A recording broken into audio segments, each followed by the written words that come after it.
I love my Trackless dark ride. But let's be honest, this is not Trackless. This is a line follower, and this could be so much cooler. So I covered my floor in ArUco markers to let this ride live up to its full potential. A truly trackless dark ride. Stick around to learn why I stuck a camera on this ride, how I used ArUco markers to drive around, and why this looks so awful. The line follower I built in a previous video was a great starting point, but it wasn't trackless, it wasn't reliable, and the timing was all over the place. So there was never any way that I was going to be able to sync a projection or an animatronic to that. So I needed another way of tracking the position of the robot. Luckily, I've been inspired by Disney, and thanks to a comment by one of you guys, I found a way to do it.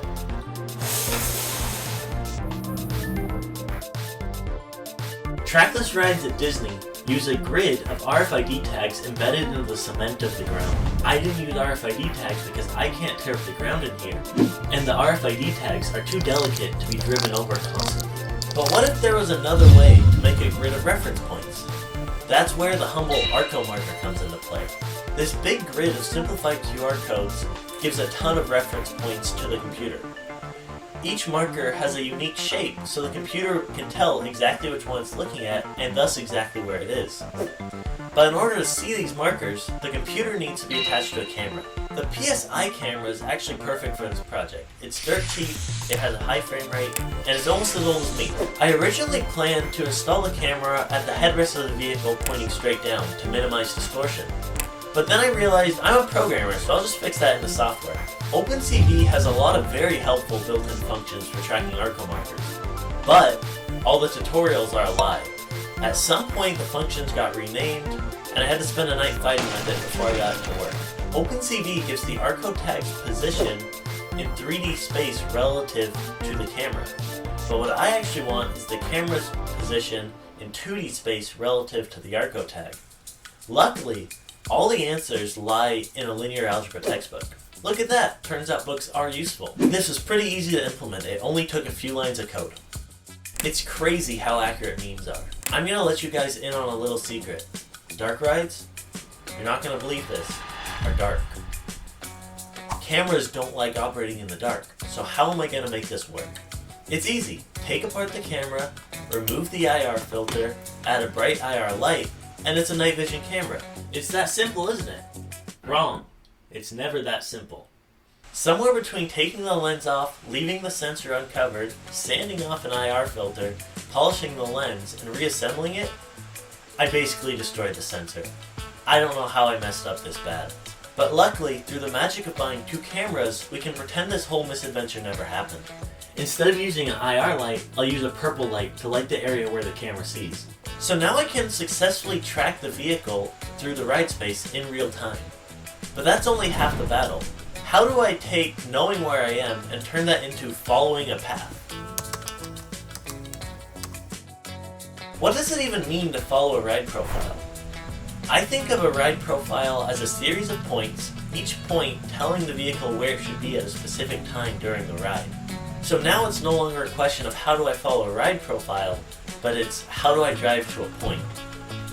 And luckily, it turns out, once again, books are super useful. Right here is an algorithm for driving a differential drive robot, like this ride, to a specific point. The control law is surprisingly simple. This equation says the further away you are from where you want to be, drive faster. And then this equation says turn to point where you want to go, and then turn the direction you want to face when you're there. So now that I have the general idea of how to follow a ride profile, how do I actually generate a ride profile? For this, I'm using the robust Blender animation software. I started by modeling the vehicle and the ride space, and then creating a quick test animation of the vehicle driving around the ride space.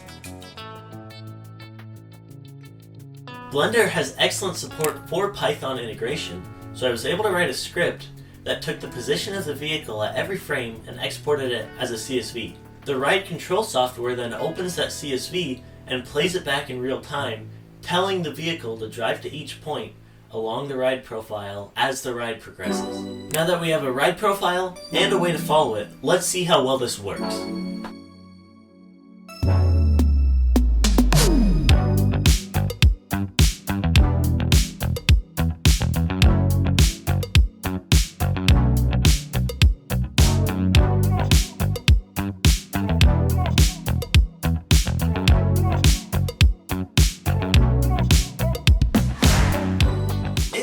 right, it's super jerky. It's hard to tell just from the video just how jerky it is, but you can really feel it while you're riding the ride. So to demonstrate that, I recorded these G-force maps just using the accelerometer in my phone. You can see in the smooth version, it's super smooth, but as soon as I go back to the original version without the smoothing algorithm, it's super jerky. You can see these big spikes in acceleration that you can really feel while you're riding the ride. The camera tracking isn't super exact. It bounces around occasionally. And every time it bounces, the control laws say drive a little bit faster, or drive a little bit slower, or turn left or turn right, and that creates a lot of sudden movements which results in this jerky motion. To fix this, I added a smoothing algorithm on top of the tracking algorithm to prevent these jerks in the position. Another issue is that it lags far behind the commanded position.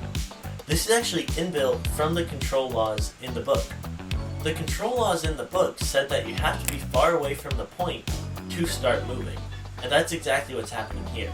That means you don't actually start driving until you're already falling behind. Just like I said in the line following video, controls is all about having a model of the system and then only using sensor readings for minor corrections. So to use the same idea, we're actually going to take the exported velocity and turn rate directly from the animation and have that be the main driving force behind the vehicle's motion. And then I will use the control laws from the book and the track position just as a minor correction on top of those. Now with everything in place, let's see how well this works.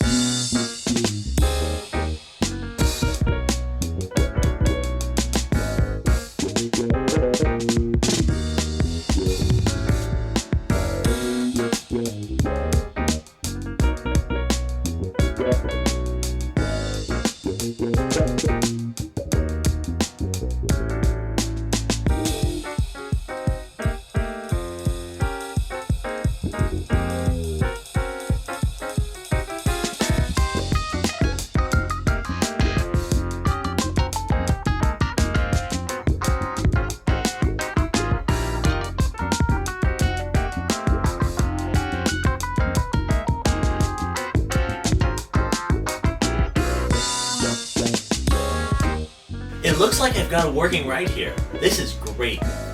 The next steps in building this ride are adding story and set pieces. Let me know what you think the story for this ride should be in the comments, and be sure to subscribe to see how we make that happen.